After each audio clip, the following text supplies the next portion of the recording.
नमस्कार, मैं धीरेन्द्र कुमार। आप देख रहे हैं द बुद्धिस्ट टाइम्स टीवी।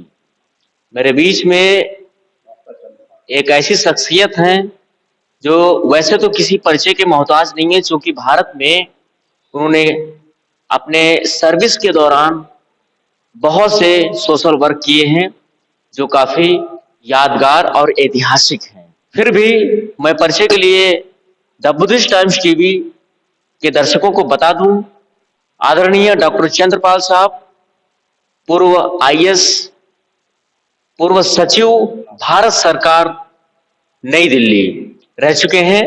और आज हम जानेंगे सर के विषय में। सबसे पहले सर, स्वागत है the Buddhist times TV channel पर। धन्यवाद। नमो बुद्धा। जय भीम। सर, हम चाहेंगे कि आपने अपनी सर्विस के दौरान भारत में कौन कौन से सोशल वर्क किए हैं। हाँ, जय भीम। नमो बुद्धा। भाइयों बहनों, मैं बचपन से के बारे में और स्टडीज के बारे तक तो मैं कई बार बोल चुका हूँ, लोगों ने इंटरव्यू में दिया है। आज मैं आपको बताना चाहूँगा कि किस तरह से एक छोटे से गांव में पैदा होकर के एक स्वतंत्रता सेनानी के बाप का बेटा, जिसकी डेथ 7 वर्ष की उम्र में हो गई थी, वो किस तरह से इस पद तक, ओहदे तक पहुँचा, ये मुझे खुद ही आश्चर्य होता है। मैं जब इंटरमीडिएट मैंने किया तो रेलवे कॉलेज टूंडा से टॉप किया था, तो उसके बाद भी ये महसूस हो रहा था कि हम पढ़ेंगे कैसे। तो पढ़ने की समस्या थी, रुपया नहीं थे। 12 रुपया खाने के हॉस्टल में देना पड़ता था, वो तक नहीं थे। यानी आप समझो कि जो गरीब लड़के पढ़ते हैं, आज भी हमसे ज़्यादा स्थिति खराब है, वो लड़ पढ़ते हैं, उसी स्थिति में हम रहते थे। तो अपने गांव से तो आनंदपुर गांव था, टूंडा जारकी में है, और वो वहाँ टूंडला रेलवे कॉलेज में हम इंटरमीडिएट कॉलेज में पढ़ा था।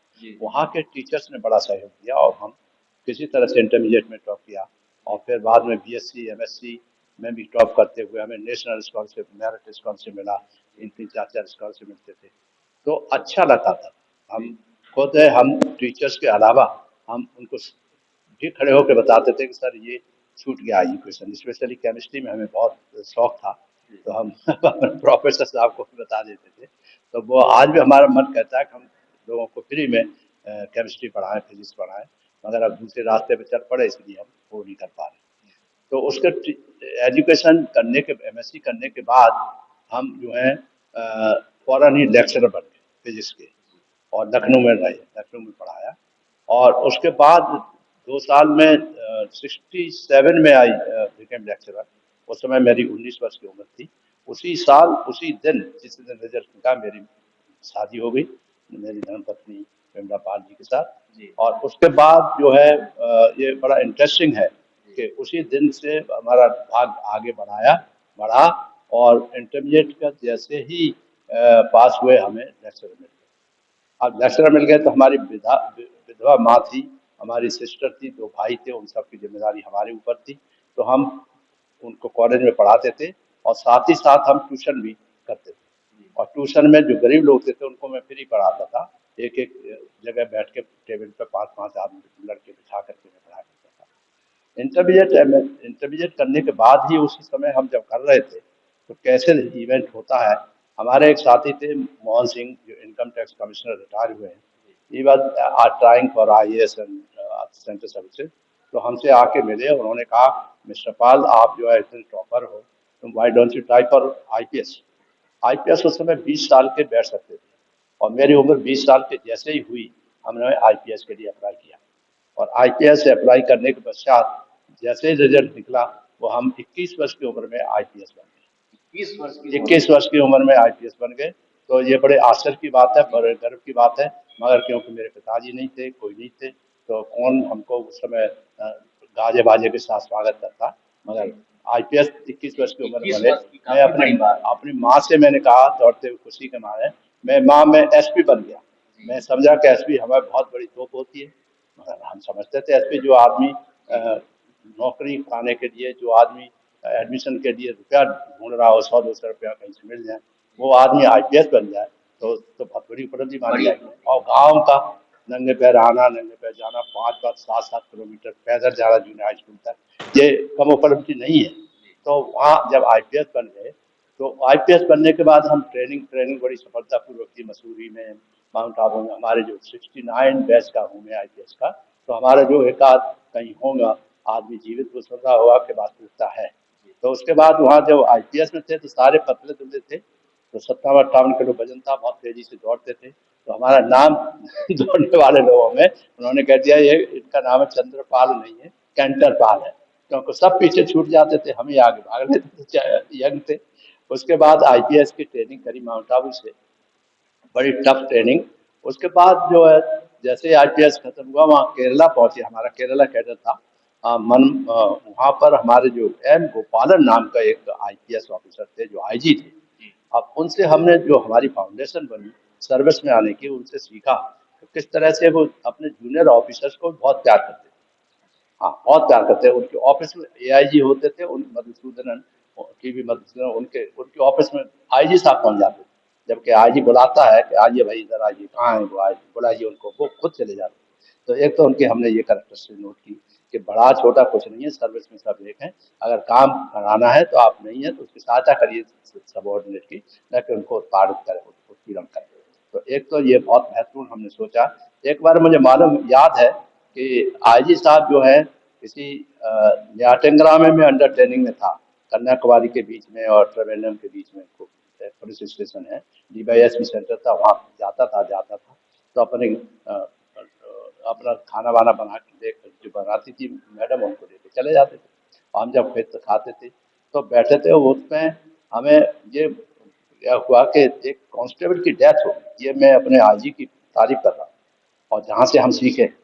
एक आईजी उनकी कांस्टेबल की डेथ हो गई, तो सारे जो वहाँ के पुलिस कमिश्नर थे, त्रिवेंद्रम के रूरल एरिया के पुलिस एसपी थे, दो होते थे, और उन सब ने सैल्यूट करा। तो उसके बाद वो बात करने आए थे, वो सबसे पहले मेरे पास आए, यानी I was also under training था। तो वहाँ आईजी साहब जो है, IG is great person for trainer.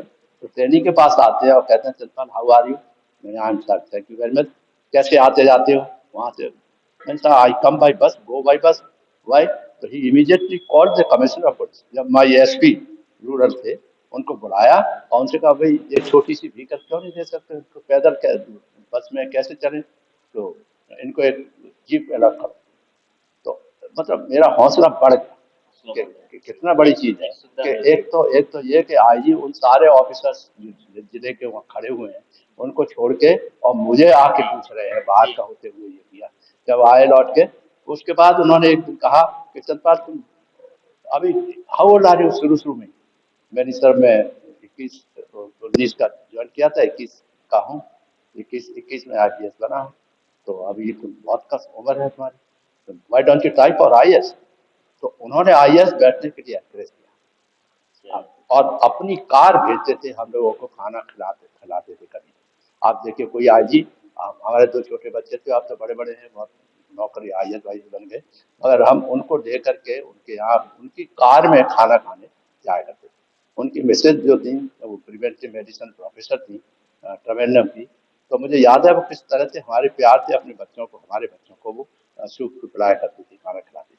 तो हमने जो बचपन में जो सर्विस में देखा, उनका प्यार देखा सीनियर ऑफिसर का, उनकी मिसेज का, वो हमने यहाँ जीवन में एडियर किया, उसको ध्यान में रखा हमेशा। तो वो चीज़ याद, वो आइडल है हमारे लिए, मॉडल बने, समझे। उसके बाद हम वहाँ से आईपीएस में बैठे। उनका एम गोपालन साहब का लड़का भी आईएएस में बैठ रहा था, बाल गोपाल नाम है उसको, he is also retired in Kerala. तो बैठे, हम जो है 72 में, 71 एग्जाम में बैठे, 72 में I got selected in IAS and IFS भी जरूर गया, मगर आईएफएस में नहीं गया मैं, क्योंकि मेरी माँ थी, मेरे दो भाई थे और मेरी सिस्टर थी। तो इसलिए हमने कहा कि हम आईएएस ज्वाइन करेंगे, आईएफएस नहीं ज्वाइन करेंगे। आईएएस इन द सेंस के गरीबों की, गाँवों की, किसानों की सेवा करने का मौका मिलेगा। आईएफएस में तो ये होगा कि हम फॉरेन में जाएंगे और एम्बेसी वगैरह बैठेंगे, बड़े बड़े नीचे होंगे, मगर हमारे भाई माँ इनका क्या होगा, इसलिए हमने आईएएस किया। और आईएएस में हम वहाँ से आके केरला कैडर छोड़ के हमें आईएएस में यूपी कैडर में किया। ये हमारा और हमारे प्रदेश का भाग्य है जो इस तरह से हम जैसे कमिटेड आईएएस ऑफिसर पर यहाँ पर पोस्टिंग साथ में हुई, तो उसमें भी हमने जी जान लगाए। ट्रेनिंग के बाद सबसे पहले ट्रेनिंग में हम पीलीभीत पहुंचे। पीलीभीत में अंडर ट्रेनिंग में पीलीभीत में अंडर ट्रेनिंग बनाया, पहली पोस्टिंग अंडर ट्रेनिंग। तो अंडर ट्रेनिंग में हमको डीएम ने हमारे आईपीएस की सर्विसेज को ध्यान में रखते हुए 3 साल आईपीएस सर्विस करने के बाद आईएएस ज्वाइन किया था, तो सर्विस एडमिनिस्ट्रेटिव एक्सपीरियंस हो गया ना, तो उन्होंने हमको डीएसओ बना दिया। तो डीएसओ में हमारे पास जीप नहीं थी, मगर हम किसी की भी जीप लेके कहीं भी लोगों को चेक कर लेते थे और जेल भेज देते थे। तो डीएसओ पता लगा कि 20-25 आदमी जेल जा चुके। तो डीएम साहब बोले कि ये क्या चलता, सब सारे ब्लैक मार्केट ये जेल चले जाएंगे। तो मैंने कहा ब्लैक मार्केट है, इसको क्या जरूरत है जनता को इतना परेशान करने की। जैसे फॉर एग्जाम्पल 74 में जो तेल, मिट्टी के तेल की वो थी कीमत थी, वो 1-1.5 रुपये होनी चाहिए थी, वो पता लगा 3 रुपये ले रहे हैं। तो नेचुरली उल्लंघन कर रहे थे, हम लोग फ्री थे, जैसे ब्लैक कर रहे, ब्लैक मार्केट इसके खिलाफ कार्रवाई की गई थी। तो ऐसे एक के यहाँ देखा तो करीब 50-60 हजार लीटर डीजल अंडरग्राउंड मिला, तो वही पकड़ लिया। पकड़ कर दर्द आता, एक तरफ तो उसको पकड़ के ये हो रहा था कि उसकी माँ बीमार, और एक तरफ ये भी था कि मुझे ड्यूटी करनी है, ये बदमाश है, इतना बड़ा बताइए। तो ये भी एक महसूस हुआ कि हमने छोड़ दिया उसके माँ को देखने के लिए। फिर महसूस हुआ कि ऐसा नहीं हो कि ये माँ, इसकी माँ तो ठीक है देख लेगी, मगर बाई दी वे माँ को या इसको कुछ हो जाए तो पुलिस जो है हमको मजिस्ट्रेट जो पकड़ के बंद कर देंगे कि तुमने उसे छोड़ा क्यों। तो ये अनुभव की बात है। उसके बाद हम पीलीभीत में सबसे पहले जब ये आए थे चीफ मिनिस्टर साहब आए थे, बहुगुणा साहब, एचएन बहुगुणा साहब, इलेक्शन के समय में वो पीलीभीत आए, तो उनको ड्यूटी हमारी डीएम साहब ने लगाई थी उसमें, जो हेलीपैड है उसके प्रबंध के लिए। तो हमने वो प्रबंध देखा उसे ऐसी आती है कि जो लाइन लगा के हमने उनको खड़ा किया कि आप खड़े हो जाइए, माननीय मुख्यमंत्री आ रहे हैं, यहाँ से इधर उधर मत जाइए, बस लाइन में खड़े हो जाइए। तो सबको लाइन में खड़ा कर दिया। एमएलए भी थे, बीसलपुर के, एक वो थे और थे। तो अब मजेदार बात हुई कि जैसे ही देखा हमने भगुना जी जैसे ही उतरे और आए हेलीकॉप्टर से वहाँ लाइन में, तो हमने कहा अभी माल्यार्पण करना चाहेंगे। तो जो सबसे पहला माल्यार्पण करने वाला आदमी था वो ही था जिसको हमने डाल के ब्लैक मार्केटिंग में पकड़ के बंद कर दिया था। तो सबसे पहला क्रिमिनल हमने वहाँ महसूस हुआ कि क्रिमिनल्स का बोलबाला मुख्यमंत्री के गले में भाड़ा डाल रहे हैं। और ये तो इसने तो एक पूरा कमरा भरा हुआ था उसका वेजिटेबल ऑयल के उससे, ये तो बड़ा गड़बड़ मामला है। तो फिल्मी कहानी हो गई तो भ्रष्टाचार, अरे बहुत जबरदस्त स्टोरी है, लिखी जा सकती है, करा जा सकता है, एक्शन हो सकता है कि वो करके बंद कर दिया। तो अनुभव हुआ कि एडमिनिस्ट्रेशन में हमारे में ये कमी है कि भ्रष्टाचारी जो है और ब्लैक मार्केटियर्स लोगों को पनाह मिल जाती है और नेताओं के द्वारा पनाह दी जाती है। तो ये हमको दिमाग में तभी कोई नेता बन गए अपराधी, अपराधी नेता बन गए। आज लाइन लिखी हुआ वो यही है कि जो अपराधी ज्यादा था वही उसी की इज्जत हुआ करती थी। हाँ, जिस तरह उसके बाद पीलीभीत के बाद हमारे बरेली में बड़ा अनुभव है।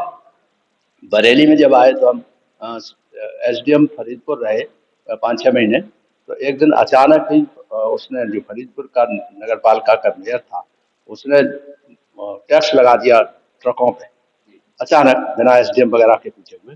तो पता लगा, हम दूसरे दिन जीप नहीं थी तो हम और स्टैंड हमारा जो है कार में जा करके उनके पास उस सड़क पे बरेली से फरीदपुर थोड़ी दूर 30-35 किलोमीटर वहाँ गए। तो रास्ते में पता लगा कि शाहजहाँपुर तक बसें खड़ी हुई है, ट्रक खड़े हुए, कोई जा नहीं पा रहा। मैंने क्या हुआ भाई, मैं पूछता आया पैदल, जो नीचे उसके सहारे सो रहे थे लोग, उनसे पूछा मैंने क्या हुआ, कि साहब ऐसे ऐसे हो गया।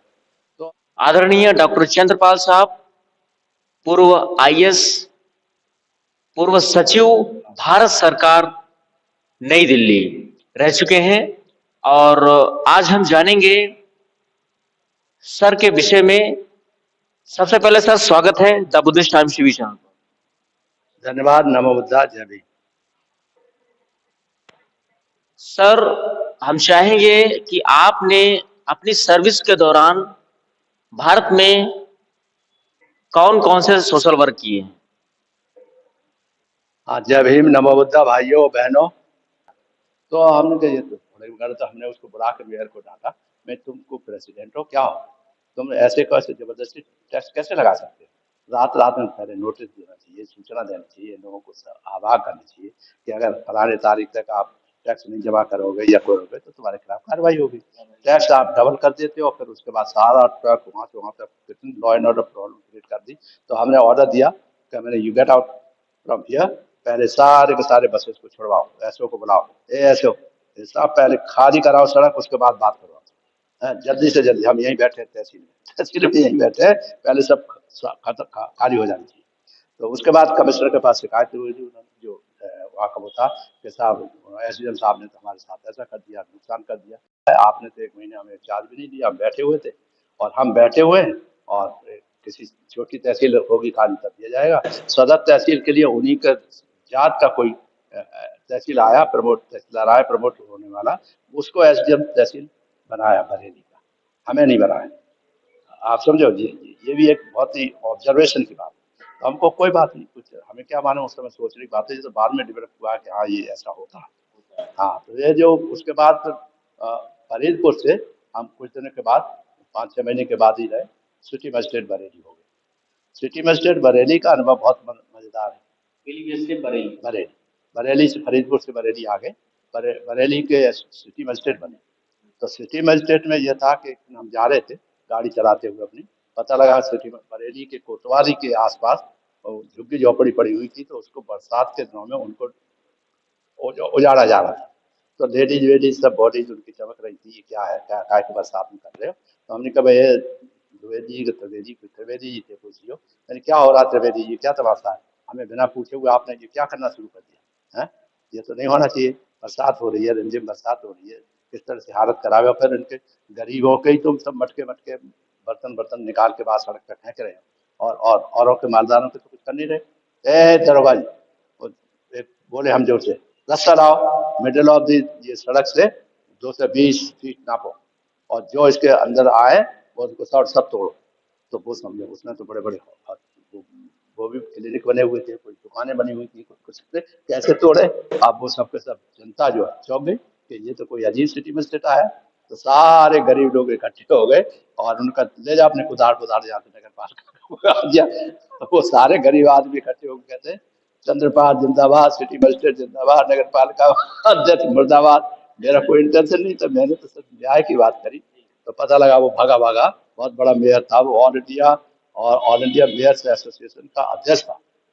तो वो यहाँ के यहाँ भगुना जी चीफ मिनिस्टर उनके सामने रोया कि आपने सिटी मजिस्ट्रेट ऐसा भेज दिया जो हमारा तो सब गड़बड़ कर दे रहा, सब ये हमारे हमारे खिलाफ नारे लगवा दिए, कांग्रेस का जमाना था।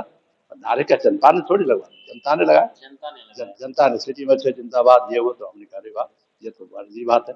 एनीवे, मेरा फट से ट्रांसफर हो गया। ये मैं अनुभव बता रहा हूँ कि क्या कैसे झेलते हैं। ट्रांसफर हो गया, एडीएम एडीएम मगर अच्छा हुआ, भवना जी ने करके हमको बना दिया एडीएम ई बरेली। एक एक स्टेप और ऊपर पहुंचा दिया। अब एक स्टेप ऊंचा पहुंचा दिया, भवना जी के जमाना था और कोई कमिश्नर अच्छे रहे होंगे, कुछ भी रहा हो, अच्छा ऑफिसर है, नकल नहीं होने दी थी। इंटरमीडिएट में नकल करते थे लोग, एक नकल नहीं। डिग्री कॉलेज बरेली में एक दिन भी कोई नकल नहीं, इसलिए पूरा सेशन 0 सेशन डिक्लेयर हुआ, क्योंकि नकल नहीं करने दें, क्योंकि नकल होने से खत्म नहीं होगा। हमने उसके बाद जो है समझ के जो आए, तो वो उस सिटी मजिस्ट्रेट के बाद एडीएमई बने। एडीएमई में उन्होंने फिर जाके कह दिया अरे साहब आपने तो एडीएमई को बना दिया सिटी मजिस्ट्रेट को, अब तो वो पूरे जिले का मालिक हो गया, कलेक्टर हो गया, तो क्या करना है। तो उसके बाद हटाना है उनको। तो जगदीश शरण अग्रवाल थे मंत्री, उनको हमने बचाया था। उन्होंने कहा नहीं, वेरी गुड सिटी मजिस्ट्रेट, हमने एडीएमई बन गए, हम नहीं हटाना चाहेंगे। क्योंकि माता प्रसाद जो थे वो कलेक्टर लखीमपुर खेरी थे, वो पहुंचे बरेली, तो अब दोनों एक ही जात के हो गए। तो उसको ये बहाना मिल गया कि साहब दोनों एक जात के नहीं हो सकते, इसीलिए जनता को ट्रांसफर होना चाहिए। आप, इसलिए मैं कह रहा हूँ सारी दुनिया इसे सुने कि किस तरह के एटीट्यूड हम लोगों के साथ होता है, कैसे दलितों के साथ शुरू से हमने झेला है। इसलिए हम कह रहे हैं कि बताना चाहते हैं माननीय मुख्यमंत्री को और प्रधानमंत्री को, सबको ये सबके पास जाना चाहिए। ये है कि जिससे मालूम पड़ेगा कि आज भी यही स्थिति है, बदला नहीं है, आज भी स्थिति और ज्यादा भयानक होगी। तो उससे वहाँ ट्रांसफर हुआ और एडीएमई के रूप में उन्होंने पीछे पड़ गए, तो मेरा ट्रांसफर हुआ।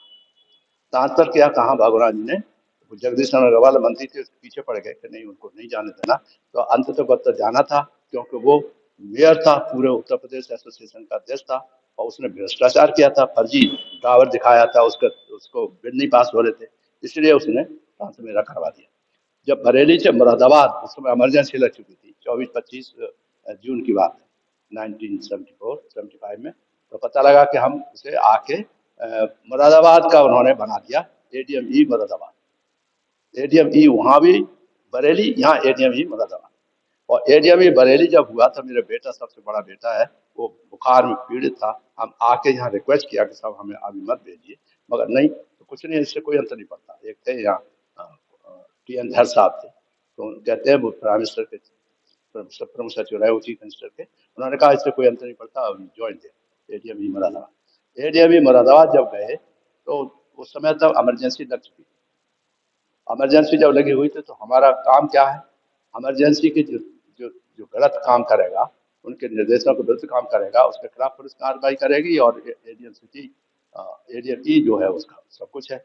और लैंड डिस्ट्रीब्यूशन होता था, तो गरीबी हटाओ वाले अभियान में, तो हमको जितने भी है मनमोहनी, उससे जितनी जमीनें उसकी पड़ी हुई थी, उनका सबका डिस्ट्रीब्यूशन किया। तो 1 एकड़ किसी को, आधा एकड़ किसी को, कुछ सारी जमीन मुरादाबाद में बहुत भयंकर रूप से बांटी गई। इमरजेंसी का पीरियड था, जो कब्जा नहीं देता था तो हम ब्लॉक पे जाके सब लोगों को समझा के कब्जा दिलवाते थे लोग। गंगा के तलहटी में जो जमीनें थी, खाली पड़ी रहती थी, और लेखपाल उसके कमीशन खाते थे, उसको हमने गरीबों में बांट दिया, किसानों में। तो उससे बड़ी तारीफ हुई। यहाँ पे समाज कल्याण का जो अध्यक्ष थे, माता प्रसाद ऐसे गवर्नर होकर चले गए, वो गए थे, चीफ सेक्रेटरी गए थे, कितना अच्छा काम मुरादाबाद में हुआ है लैंड डिस्ट्रीब्यूशन में। तो मैं लैंड डिस्ट्रीब्यूशन का सोशल रेवोल्यूशनरी आदमी हूँ, इसलिए जब लैंड डिस्ट्रीब्यूशन की बात आई तो मैं गोरखपुर पे एग्री हो गया था कि मैंने तो बहुत काम किया, मैं बताऊंगा कि कैसे क्या क्या किया जाए, उसको कैसे खत्म कर दिया लोगों ने। बाद में वही लैंड डिस्ट्रीब्यूशन जो किया गया था, उसको लोगों ने धीरे धीरे खत्म किया, छीन ली लोगों से काम। और फिर उसके बाद जो भूमि भूमि में, ये बात बहुत महत्वपूर्ण है, जो सीलिंग की जमीन थी, जब सीलिंग की जमीन कोई निकालता नहीं था डर के मारे, तो यहाँ से ऑर्डर गया था कि हर हालत में एडीएम चंद्रपाल ही उसको जाके जांच करे और निकाले। तो हम एज ए एडीएम ही वहाँ पर जाके उसको जमीन को निकालने लगे, जिससे कि निकाल दी। उसमें पड़ता था वो क्या नाम है, तहसील थी बिलारी। वो बिलारी की रानी थी, उनकी 1000 एकड़ की जमीन थी। रानी बिलारी की जमीन जो निकालने के लिए कोई तैयार नहीं होता था, रानी थी।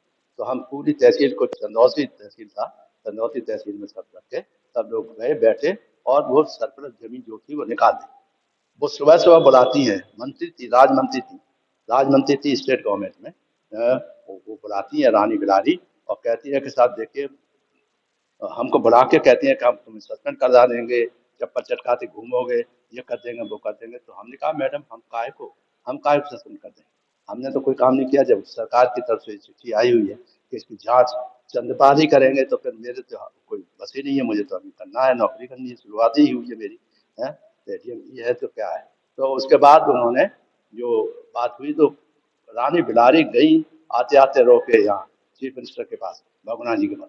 तब तक नरेंद्र तिवारी जो है चीफ मिनिस्टर बन गए थे। नरेंद्र तिवारी ग्रुप और भगुना ग्रुप में चलती थी, तो नरेंद्र तिवारी जैसे बने, उन्होंने देखा कि है, तो उनके बिलारी की रानी के कहने पे उसी दिन मेरा ट्रांसफर हो गया। किस सन में सर? ये 1975-76 की बात, इमरजेंसी थी ना, उस समय इमरजेंसी की बात, उस समय मेरा ट्रांसफर हुआ। और ट्रांसफर हुआ क्या, लिखा हुआ उसमें कि डॉक्टर चंद्रपाल, डॉक्टर नहीं था उसमें, Chandrapal 1972 batch is promoted on ad hoc basis in senior scale of IS and posted as RFC Jhansi. यानी भाषा देखो, क्योंकि नरेंद्र तिवारी चालाक थे, उन्होंने कहा कि अगर चंद्रपाल को हटाएंगे तो बड़ा पॉपुलर है, वो नुकसान होगा। तो उन्होंने कहा कि RFC बना दो और पहले ही प्रमोशन कर दो। एड हॉक बेसिस पे प्रमोशन किया 1 महीने पहले, जबकि हमारे साथ ही 1 महीने बाद प्रमोशन होने वाला था। मैं पहले जून में ही मेरा प्रमोशन हो गया, और RFC Jhansi head of the office में बना, head of the office Jhansi का। पूरा झांसी डिवीजन पूरी थी, जिसके RFC के काम मैंने सुपरवाइज किया, और नंबर 1 उत्तर प्रदेश में रहा। तो फिर नरेंद्र मोदी, ये क्या नाम है अपने चीफ मिनिस्टर थे, उसके बाद यादव जी, नरेश नरेश यादव थे, क्या नाम था, यादव ही थे। उन्होंने हमें, राम नरेश यादव जी, राम नरेश यादव जी ने हमको director tourism and manage director tourism corporation बनाया यूपी का। तो 7 टूरिस्ट बंगले थे और कुछ नहीं था, और मुश्किल से 45 लाख रुपए का बजट था टूरिज्म का। मैंने मेहनत करके 2 साल रहा मैं वहाँ, और सारे पूर्वांचल, सारे उत्तरांचल, ये जो क्या उत्तरांचल में जितने भी टूरिस्ट बंगले बने हुए हैं, हमनोत्री, गंगोत्री, यमुनोत्री, तीर्थ यात्रा के, सब मेरे प्लान किए हुए हैं, मेरे बनवाए हुए हैं। यहाँ गोमती होटल बना है, ये भी मेरा बनवाया हुआ है। यहाँ पर कन्नौज के पास, ये सॉरी उन्नाव के पास जो बना हुआ बीच में इंद्र प्रियदर्शी टूरिस्ट बंगलो बना है, वो भी मेरा बना हुआ है। और सारी जगह जो जितने भी टूरिस्ट फेस्टिवल है, वो सब मेरे ही कंसेप्ट के हुए हैं। ये जो असेंबली के सामने वो निकलती है परेड 26 जनवरी की, वो भी मैंने ही अपने गवर्नर साहब को कन्विंस किया कि आप क्यों नहीं शुरू कराते, दिल्ली में होता है वैसे यहाँ भी परेड शुरू करिए। तो हमने वो भी परेड हम ही ने शुरू कराई। तो हमने जो शुरू में डायरेक्टर टूरिज्म में बड़ा नाम कमाया, मगर फिर भी मंत्री वहाँ सिर्फ 2-1 आदमी के, बेकार का आदमी था, उसने एक्सीडेंट करा दिया, ड्राइवर था उसको निकाल दिया, तो पीछे पड़ गए कि मेरा तो हाईकमान में शिकायत हो रही है कि साहब आप जो इंटरेस्ट बात ही नहीं कर पा रहे, और मेरा ट्रांसफर करवा दिया वहाँ से पीछे पड़ने के लिए कि डायरेक्टर टूरिज्म की बजाय मुझे डीएम बनाया बदायूं। तो मैंने रिक्वेस्ट किया, बनारसी रात ही आगे करता है, मैंने सर मेरी बच्ची पढ़ रही है, मैं नहीं जाना चाहूँगा। मैंने, उन्होंने बेचारा ने फौरन उसे ट्रांसफर कैंसिल किया और डायरेक्टर ट्रेनिंग एंड एम्प्लॉयमेंट बनाया। डायरेक्टर ट्रेनिंग एंड एम्प्लॉयमेंट में मैंने बहुत काम किया, specially skill development. Skill development महिलाओं का जो आज भी पॉपुलर है, स्किल डेवलपमेंट, तभी से मैंने सीखा कि self employment is only solution. Is 1979 की बात है, जब श्रीमती इंदिरा गांधी ने अनाउंस किया था कि जब तक आप जो सेल्फ एम्प्लॉयमेंट नहीं करोगे तब तक कुछ नहीं। तो हम उस रास्ते पर चल पड़े और हमने ये किया। और उसके बाद डायरेक्टर ट्रेनिंग एंड एम्प्लॉयमेंट के बाद हमको जब ट्रांसफर हुआ तो डीएम सीतापुर हुआ, डीएम सुल्तानपुर हुआ, और डीएम बदायूं हुआ। मैं नहीं गया रिक्वेस्ट करके, बच्ची की पढ़ाई की वजह से डीएम सीतापुर। तो डीएम सीतापुर रहा, और डीएम सीतापुर में एक बहुत बड़ा बदमाश था, उसको पकड़ के बंद कर दिया। और तुम जानते हो, तो डीएम में गरीबों का बहुत काम किया, स्पेशली उनको जो गरीबों की सहायता हो सकती है। वो धरती पे बैठते थे सीतापुर के, इतने गरीब हैं बेचारे कि वो जो कलेक्टर के बंगले में आके जो हॉल था बैठने का, उसमें बैठते कुर्सी पर नहीं बैठते थे, उनकी हिम्मत ही नहीं होती।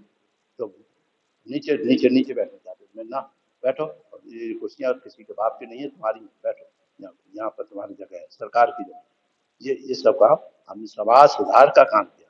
वहाँ पर भी लोगों में भावना पैदा हुई, जो आज कहते हैं कि फलाने ने किया, ठिकाने ने किया। हम कह रहे हम है कर्णधार बनाने वाले।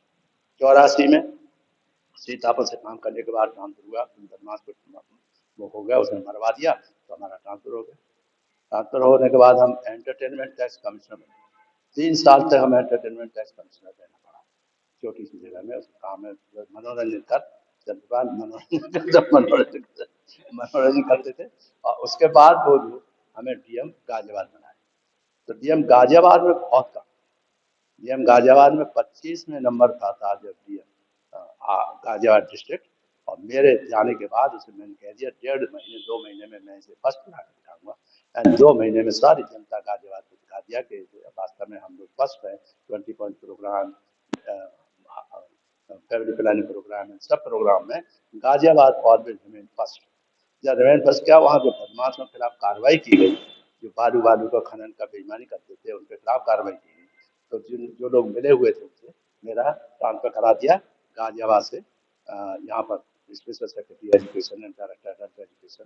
तो मेरी खिल्ली उड़ी, मगर वहाँ पर जनता ने बड़ा प्यार किया। जनता ने इतना जबरदस्त, मुरादाबाद और उसने इतना जबरदस्त प्यार किया कि गाजियाबाद में मैं चला तो मेरे 12 दिन तक तो वो लोग वहाँ संघर्ष करते रहे। जब नहीं कर पाए, राजीव गांधी के पास जाना चाह रहे थे, जनता साहब को क्यों हटाया जा रहा है, जो फर्स्ट है हर एक चीज में तो क्यों। वो एमपी जिद पकड़े हुए था कि ज्ञान सिंह का क्या नाम था, वो कहता है उनसे कोई मिल ले जाके तो कोई फॉरन ट्रांसफर कैंसिल हो जाएगा, मैं मिलूंगा नहीं। जब सरकार चाहती है कि हम नहीं काम करें, मत करिए, कोई बात नहीं, हम तो ईमानदारी से काम करें। फिलहाल उसके बाद वहाँ से मेरा ट्रांसफर हुआ तो आप आश्चर्य होता, मुझे आज भी सीन याद आता है। मुझे हाथी पर लोगों ने चढ़ा करके सेंड ऑफ किया था, और पूरी जनता 20,000 आ गई हाथी के आगे गाती पीछे आती चली गई। और इतनी गाड़ियां, जिस बोगी में मैं चला उसमें फूलों की मालाएं मालाएं बिछा दी 3-4, और कई स्टेशनों पर स्वागत सब किए गए। गाजियाबाद से हापुड़ और गढ़मुक्तेश्वर, रात रास्ते भर मेरा स्वागत हुआ। तो हमको महसूस हुआ कि समाज सेवा बहुत अच्छा काम है, उसे हमेशा याद रखेंगे लोग। मगर उस समय अगर हम उस स्थिति में होते तो मैं, आज लोग करते हैं कि इस्तीफा दे के अपना बन जाते हैं नेता, तो मैं अगर चाहता तो उस समय भी नेता, लोग यही कहते थे कि आप जो है पॉलिटिशियन हो। गाजियाबाद में एक बहुत महत्वपूर्ण स्मरणीय काम हमारे द्वारा किया गया, वो ये था कि इंदिरा गांधी जी के जो मर्डर हुआ, असैसिनेशन हुआ, तो उस समय में गाजियाबाद का ही कलेक्टर था, यहाँ से भागा भागा गया और देखा कि दिल्ली में मर्डर्स हो रहे हैं। भाइयों बहनों, मैं कह रहा था कि इंदिरा गांधी जी के मर्डर के बाद वहां पर, मैं दिल्ली लखनऊ में था, सरदार वगैरह वहाँ दिल्ली में मर्डर हो रहे थे, और हमने जो है एज ए कलेक्टर अकेला हिम्मत के साथ किसी सरदार को नहीं मरने दिया। ये खास बात है। मुसलमान सब चोरी चपाटी में लगे रहते, किसी को तो एक भी गिरफ्तार नहीं होने दिया, क्योंकि किसी ने कोई गलत काम ही नहीं किया।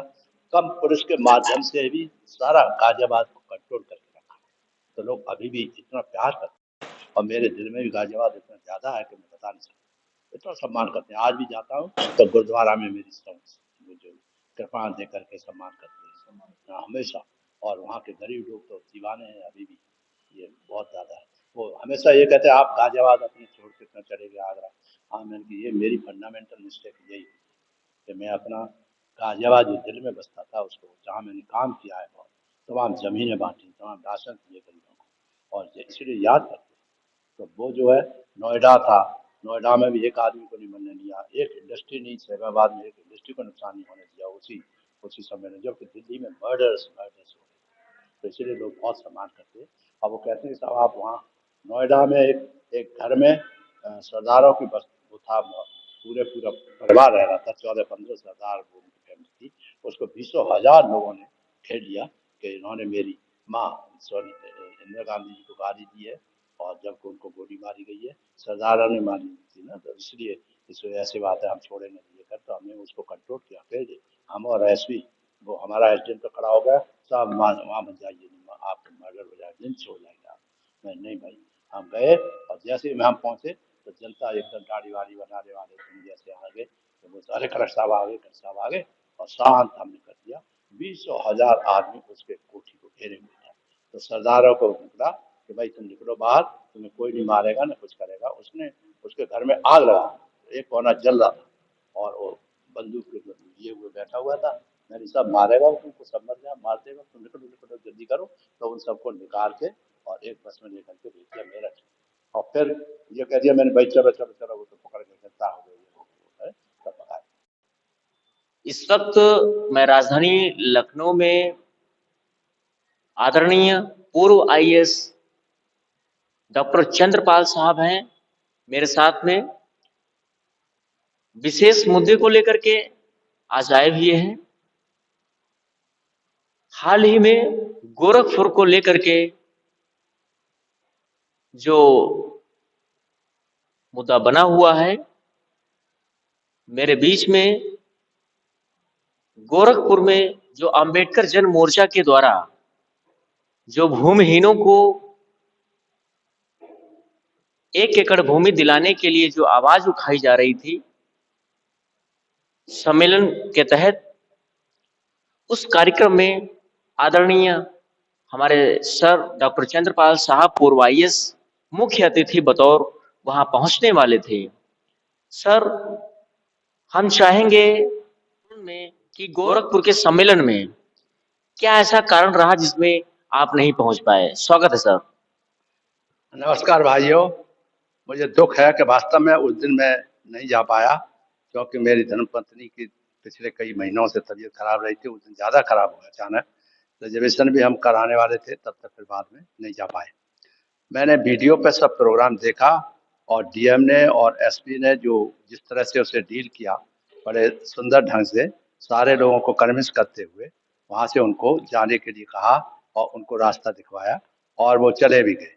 कुछ लोग रह गए जो होटल में ठहरे हुए थे और 10-11 लोग जो हैं इनके तो उनके प्रबंध में श्री एस के निराला लगे रहे और वो एक बहुत ही समझदार और समाज सेवी लड़का है। मैं उसे यूनिवर्सिटी के तब प्रेसिडेंट था, तब मुझे मुख्य अतिथि वगैरह बुलाया करते थे, तो मैंने उसकी बात मानी और मैं जा रहा था मगर नहीं जा पाया, मुझे दुख है इस बात का।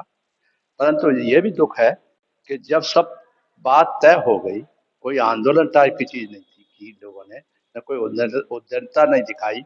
कुछ लोग जो वो थे एडवोकेट, एक आध वकील वगैरह हो रहे होंगे और या ये जो टीवी वगैरह के चैनल के लोग थे, उन्होंने ज़रूर अपने कुछ कहा। एक ने जैसे मैंने सुना कि उन्होंने कहा ये महिलाएँ क्या अपने साड़ियों में बम लेके बैठ आई हैं क्या?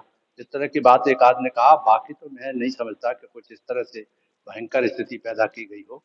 मांग कर रहे थे 1 एकड़ ज़मीन होने की, क्योंकि लोगों के पास पूर्वांचल में ज़मीन नहीं है। हमने तो जब से आईएएस में आए थे सन 72-74 से ऊपर, तब हमेशा मुरादाबाद एडीएम थे, बरेली रहे, तो खूब ज़मीनें बाँटी गई थी और ज़मीनों के बारे में हमने जो नियम वगैरह बनाए, वो बहुत ही अच्छे रहे हैं। इसी वजह से प्रभावित होकर के सारे गाँव के लोग बहुत मानते हैं और हमारा नाम सुनते ही वहाँ बहुत बड़ी भीड़, मैंने देखा 50-60 हज़ार महिलाएँ, आदमी सब थे। तो अच्छा लगा कि अपनी माँग अच्छी तरह से उठा रहे हैं, शांतिपूर्वक ढंग से उठा रहे हैं। ये हमने कंडीशन भी लगा दी थी कि बिल्कुल भी कोई गड़बड़-सड़बड़ वाली बात नहीं करोगे, क्योंकि अच्छा नहीं लगता। मैं ऐसे आंदोलन में कभी भाग नहीं लेता, जहाँ पर हिंसा का कोई इनपुट हो। तो इसलिए ये मुझे दुःख हुआ इस बात का कि उन्होंने जब जिलाधिकारी ने और डीएम ने मिल कर के, मैं देख रहा था वीडियो पे, एसपी ने मिलकर एसपी और डीएम ने मिलकर के जो तस्वीर कराया, उन लोगों को लेके कहा कि 5 लोगों की आप कमेटी बना लो और हमको आनंद दे दो अपनी बात करके, और हम बात के आपके माननीय मुख्यमंत्री और अन्य ऊपर अधिकारियों को पहुंचा देंगे। यहाँ तक तो मुझे मालूम है, मगर उसके बाद बताते हैं कि वो 2 बजे तक लोग चले गए सब और कुछ ही लोग रह गए। हाँ, आज माफ़ी चाहते हैं, तो बीच में टेलीफ़ोन आ गया था।